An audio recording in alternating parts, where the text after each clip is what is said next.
This week, absolutely chilling news has come from the most unlikely of places, the sleepy English county of Somerset. In a cave system called Charterhouse Warren in the Mendip Hills, archaeologists discovered a brutally violent cannibalistic feast from the Bronze Age. 37 people, from infants to elders, were massacred, their bones butchered and broken with great force, their remains subsequently deposited down a limestone shaft and deposited there alongside cattle bones in what was likely a single event some 4,000 years ago. Cut marks consistent with the removal of soft tissues from bone, their deposition alongside animal bones, all of this points to the fact that these people were not just killed, but likely eaten. There are cut marks on jaws, on the joints of skeletons. The long leg and arm bones, rich with nutritious marrow, had been broken into. Heads appear to have been removed from their torsos, and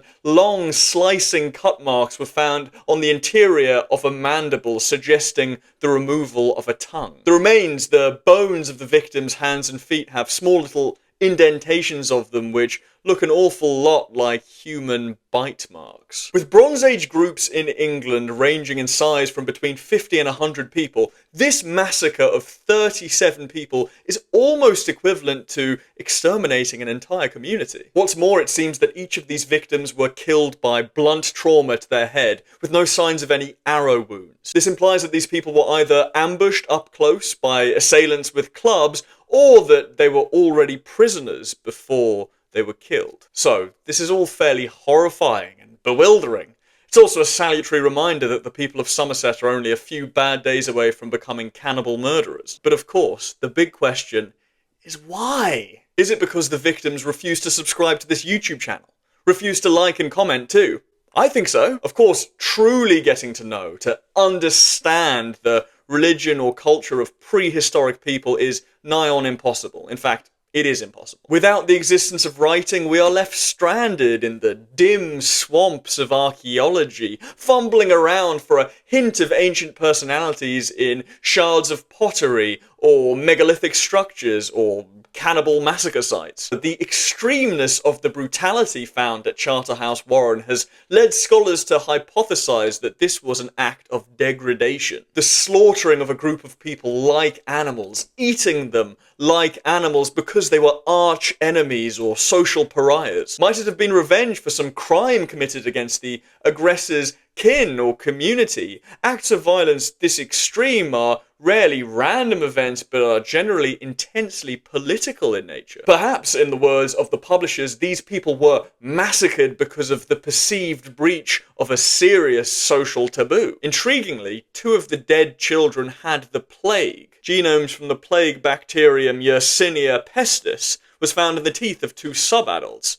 However, how this relates to their death, if at all, is unclear. It may seem implausible that their killers would knowingly eat sick people, but stranger things have happened. We are talking about a Bronze Age cannibal massacre in southwestern England after all. These things are marked out by their strangeness. Can other examples of cannibalism help us understand what's going on here? Might they help us understand why ancient peoples practiced cannibalism at all? Only 3 kilometers away is Gough Cave, another famous site where the Cheddar Man was discovered, Britain's earliest nearly intact skeleton from around 8,300 BC. However, in another part of the cave, archaeologists found the remains of at least 6 people, whose bones again bore marks of careful butchery, such as knife marks around the joints and possible human bite marks on the fingers and toe bones. But in gruesome Hollywood detail, scholars found that some of the skulls in Gough Cave had been fashioned into bowls, perhaps used as drinking vessels. Now, this find is far older than that found at Charterhouse Warren. In fact, it's over 10,000 years older, dating from around 12,700 BC. There is much ambiguity that remains here. We don't know that the people of Gough Cave were actually violently killed by others, so this could be an intra-community practice and not something about degrading or using the bodies of enemies as a symbol of your strength. These skull cups are also found in another site, perhaps the most eerie of the sites we'll be discussing today, a place called Herxheim in southwestern Germany, dating from around 5000 BC. There, the remains of around 1 1,000 people have been excavated. The bones all broken and hacked apart, tossed into pits.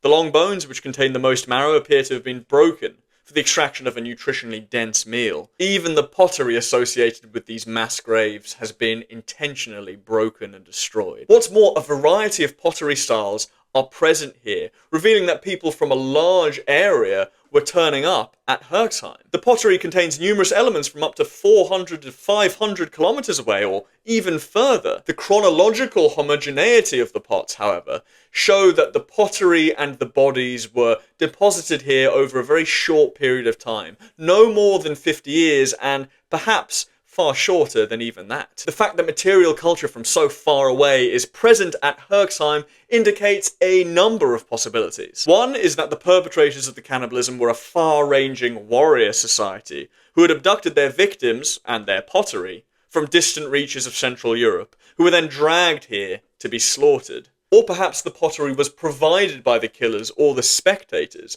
and Herxheim was a ritual centre for a much larger area, a beacon for cannibals across Central Europe, who perhaps arrived there bringing with them their own prisoners. Those prisoners, if that is what they were likely spit-roasted over an open fire before being eaten. It was truly a man-eat-man world back then. Jeffrey Dahmer was born in the wrong generation. There are more examples we could explore, but we can now see that cannibalism was happening in a number of places in prehistoric Europe, and at radically different times. If we look at anthropological accounts from around the globe, cannibalism can be done in many different contexts and for many different reasons. Sometimes cannibalism can be engaged in as a sign of respect, as a way of preparing a body for the afterlife. This is typically done within a community, and scholars call this endocannibalism. But at least the examples of Charterhouse Warren and Herxheim point to the other option, exocannibalism, where enemies or outcasts are hunted, killed, and eaten as a mark of disrespect, as an exercise of power over prey. Imagining the sheer intensity of the violence at Charterhouse Warren is disturbing. A troop of people, including many children, bludgeoned to death, cut into pieces, eaten fresh with their toes and fingers gnawed upon by other human beings. Their bloody bones and carcasses then heaved into a black mouth of limestone and tumbling down into the earth like a garbage chute into the netherworld. And in Herxheim too, people clinking together chalices made from human skulls and filled with who knows what. People sucking the marrow out of shattered bones. The 1,000 dead people, slaves, prisoners, whoever they were, killed in a vast act of domination. However, while this topic is viscerally shocking, it is prudent to ask why, and to maybe, just maybe, eat a little slice of humble pie before we judge. The temptation to see these acts as completely degenerate, savage, the work of vampiric barbarians is a reaction which has very deep roots in our culture, presuming you're from a Western country. From the ancient Greeks and Romans to the Old Testament, there have been repeated injunctions against cannibalism in the history of European thought. Mind you, they haven't always been heeded. Medicinal cannibalism was a huge craze in the early modern period, and people used to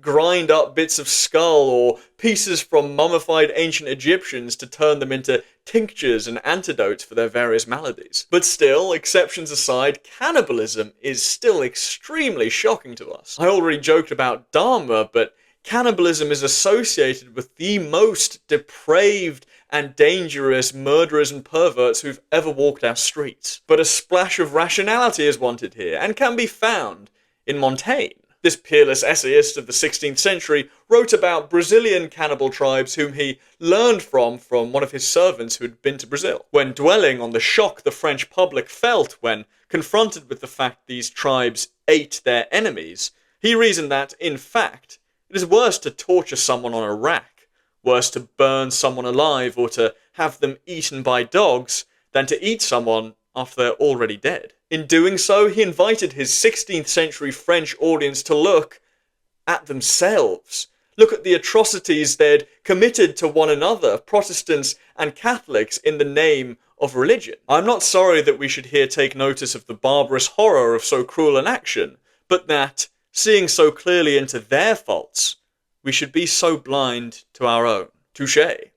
I make no excuses for the horrors of Charterhouse or Herxheim. They seem to me to be singularly violent episodes in our history. But all I'm saying is don't allow the goriness and sensationalism of it all make you think that the people who did these things were drooling savages. For the Charterhouse cannibals were of broadly the same culture as those people who raised the large sarsens, the big stones, of Stonehenge, that incredible temple which still adds such beauty and wonder to the Salisbury Plain. The Aztecs are notorious for human sacrifice and cannibalism, but their city of Tenochtitlan, a maze of perfect stone pyramids and houses with gardens on their roofs, all situated on a perfect grid on an island in the middle of a huge lake, connected by causeways like arteries, this dazzled its European visitors, who could only compare it to the fairy tales people had grown up with. Indeed, even one of my all-time favourite civilizations,